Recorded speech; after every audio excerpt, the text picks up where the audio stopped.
EMRS ने आपको एक मैसेज भेजा है कुछ लोगों को, कि आपको भी मैसेज आया है? अगर आया है तो कुछ इस तरह का एक मैसेज आप लोगों को दिख रहा होगा। ये मैसेज सबको नहीं आया है, पहली बात तो मैं बता देता हूं कि ये मैसेज सबको नहीं आया है, तो घबराने की बात नहीं है।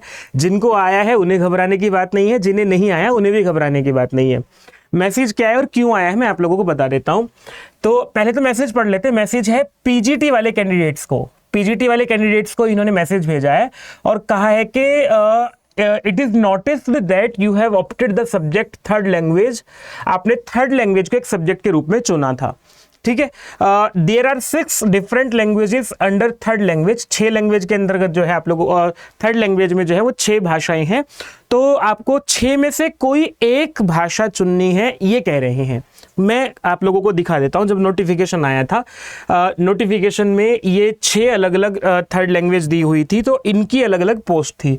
जिसने मराठी, उड़िया, तेलुगु, संस्कृत, बंगाली, संथाली में आवेदन किया है पीजीटी के लिए, उनको ही ये मैसेज आया है। असल में हुआ क्या था, जब यहाँ पर फॉर्म भरवाया था EMRS ने, तो वो एक विंडो देना भूल गए थे आप लोगों को। कॉमन विंडो तो दे दी थी, सब्जेक्ट जो है वहां से थर्ड लैंग्वेज तो चुनने को कह दिया था, लेकिन उनमें से कौन सी थर्ड लैंग्वेज चुननी है ये वो एक ऑप्शन और डालना भूल गए थे।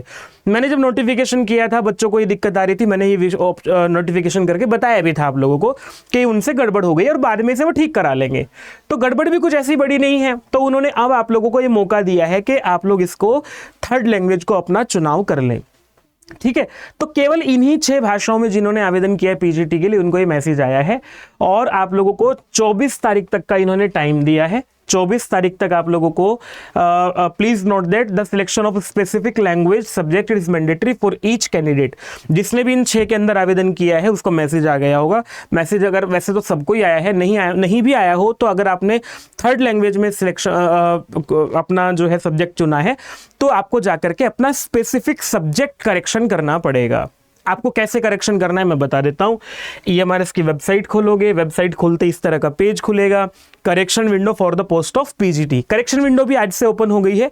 किसी को भी करेक्शन करना है कहीं भी अपने फॉर्म में, तो यहां से जाकर के करेक्शन कर लेना, ठीक है। उसके बाद अगर आप लोगों को पीजीटी वाले लोगों को कोई और करेक्शन नहीं है, तो ये करेक्शन तो कम से कम करना ही है उनको। आप लोगों को क्या करना होगा, जब इस पर क्लिक करेंगे आपका लॉगिन आईडी पासवर्ड मांगेगा। लॉगिन आईडी पासवर्ड के बाद फिर आप लोगों से वो एक इधर नीचे ऑप्शन आएगा, लिखेगा कि आपको कोई करेक्शन करना है। करेक्शन वाले पर क्लिक करेंगे, फिर आपसे वो टर्म्स कंडीशन पर आई एग्री करके जो है वो करवाएगा।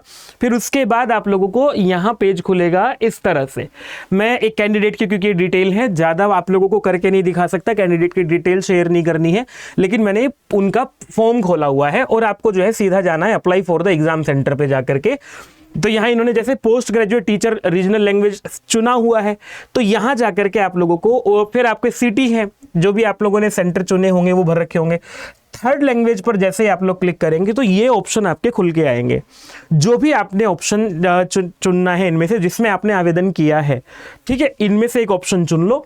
और ये ऑप्शन चुनने के बाद मान लिया आपने जो है कोई भी ऑप्शन चुना, फिर आपको एक कैप्चा कोड डालना, सिक्योरिटी पिन डालना होगा, सेव एंड नेक्स्ट कर देना होगा। सेव करते ही जो है वो आप लोगों का फॉर्म, फिर आगे के ऑप्शन आ जाएंगे आपके पास जो भी आपको भरना है। अगर कोई और ऑप्शन में आप लोगों को करेक्ट करना है तो यहां से क्लिक करके कर लीजिए, नहीं करना है तो फिर फाइनल जो है सबमिट करने का ऑप्शन है आपको, फाइनल सबमिट। जब तक फाइनल सबमिट नहीं करेंगे तब तक ये ऑप्शन चुना हुआ माना नहीं जाएगा। महत्वपूर्ण जानकारी है, करिएगा, नहीं तो आपका फॉर्म अधूरा रह जाएगा। और कुछ बातें और हैं। करेक्शन विंडो तो ओपन हो गई है, एग्ज़ाम को लेकर के बहुत ज़्यादा पैनिक होने की ज़रूरत नहीं है। मैं कुछ वो भी देख रहा हूँ कि कुछ वो भी आए हुए हैं कि इन डेट्स में क्या सेंटर खाली है, क्या ये है वो है, मेल घूम रहे हैं। बहुत ज़्यादा इन सब लोग इन चीज़ों पर दिमाग ना लगा करके, क्योंकि मार्केट में जब वीडियोज़ बनने लगती हैं तो कुछ का कुछ भ्रम फैलाया जाता है। हो सकता है वो सही भी हो सकता है वो गलत भी हो, पर हमें अपनी तैयारी इस हिसाब से करनी चाहिए कि हम नवंबर में एग्ज़ाम देने जा रहे हैं। होने को एग्ज़ाम जो है दिसंबर में हो, जनवरी में हो, कभी भी हो, या अभी थोड़ा सा टाइम लग जाए, या फिर होने को हम नवंबर के हिसाब से तैयारी करके चलिएगा। क्योंकि इसके करेक्शन विंडो ओपन होने के बाद क्या होगा वो वही EMRS ही जानता है। हमने प्रयास भी किया पूछने का, लेकिन उन्होंने सिर्फ उतनी ही जानकारी दी है जितनी वो देना चाहिए उनको। उन्होंने इस पर कोई मुंह खोलने से बंद किया है। अनऑफिशियली भी नहीं बताया है, ऑफिशियली भी नहीं बताया है। हमने थोड़ा सा प्रयास भी किया था, भाई तारीबंदी में जो है अनऑफिशियली भी पूछने का प्रयास किया था, गया भी था मैं वहाँ पर, आप लोगों को बताया था मैंने, पर ऐसी कोई जानकारी नहीं मिली है। तो इसका मतलब ये है कि अगर नवंबर में भी ले ले, कोई वीडियो बना के आप लोगों को कहता रहे ये हो रहा है वो हो रहा है, मैं नहीं दावा करता ऐसा कोई ऐसा दावा सही भी होगा या गलत भी होगा, उस पर छोड़ो। बस अभी आप लोग अपनी नवंबर के हिसाब से तैयारी करो, सिलेक्शन लेना है तो। नमस्ते, धन्यवाद। चैनल को सब्सक्राइब भी कर सकते हैं आप लोग।